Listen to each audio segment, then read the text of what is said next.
আপনার কি এখনো বিয়ে হয়নি, কিংবা খুব তাড়াতাড়ি বিয়ে হতে চলেছে, বা বিয়ের কথা ভাবছেন? তবে আজকের এই ঘটনাটা আপনি অবশ্যই শুনে রাখুন।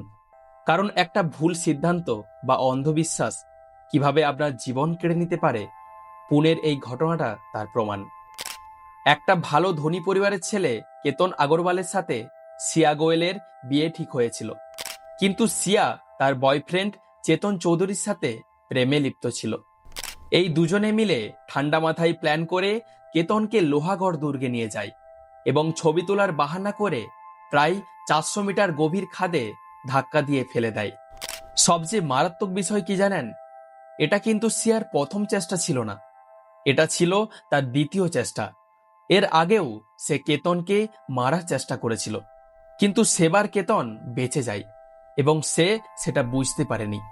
সবচেয়ে অবাক করা এবং নির্মম বিষয় হলো, পুলিশি জেরায় সিয়া কেতনকে খুন করার যে দুটি কারণ জানিয়েছে, তা শুনলে আপনি অবাক হয়ে যাবেন।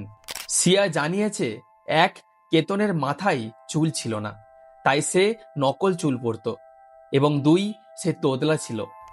অর্থাৎ সামান্য শারীরিক খামতি বা পছন্দ না হওয়ার কারণে একটা জ্যান্ত মানুষকে এভাবে খুন করে দেওয়া হলো।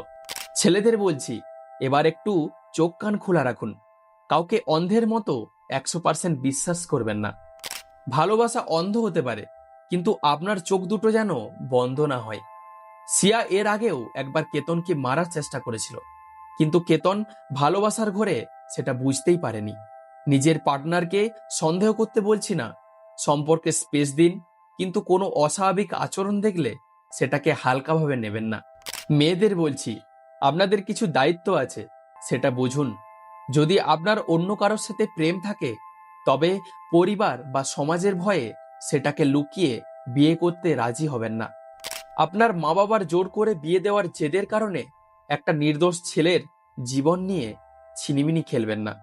বিয়ে ঠিক হওয়ার পর সেই ছেলেটিকে সরাসরি খুলে বলুন যে আপনি অন্য কাউকে ভালোবাসেন।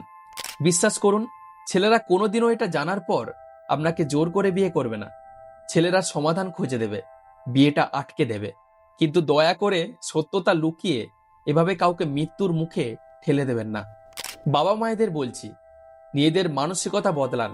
আপনাদের ওই সামাজিক অহংকারটা এবার ছুঁড়ে ফেলে দিন। আমার ছেলে বা মেয়ে আমার কথার বাইরে যাবে না, আমি যেখানে বলবো সেখানেই মুখ বুজে বিয়ে করবে। এই ভ্রান্ত ধারণা থেকে বেরিয়ে আসুন। সন্তান বড় হয়েছে, তাদের একটা নিজস্ব পছন্দ থাকতে পারে। তাদের উপর জোর করে নিজেদের সিদ্ধান্ত চাপিয়ে দেবেন না। তাদের সাথে বন্ধুর মতো কথা বলুন, তাদের মনের কথা জানুন। আপনাদের এই জেদ আর অহংকারের চক্করে কোনো নির্দোষ কেতনকে যেন প্রাণ না হারাতে হয়।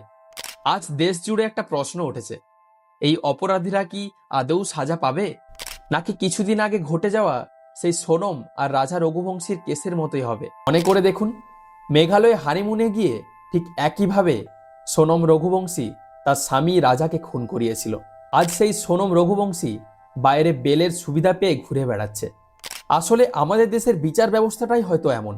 তাই যাই হোক, আইন তার কাজ করবে, কিন্তু সমাজ হিসাবে আমাদের সচেতন হতে হবে, নিজেদের সুরক্ষিত রাখতে হবে। এই পুরো ঘটনা এবং দেশের এই জামিন ব্যবস্থার উপর আপনাদের কি মতামত অবশ্যই জানান। ভিডিওটা শেয়ার করে সবাইকে সচেতন করুন। দেখা হচ্ছে পরের ভিডিওতে। ধন্যবাদ।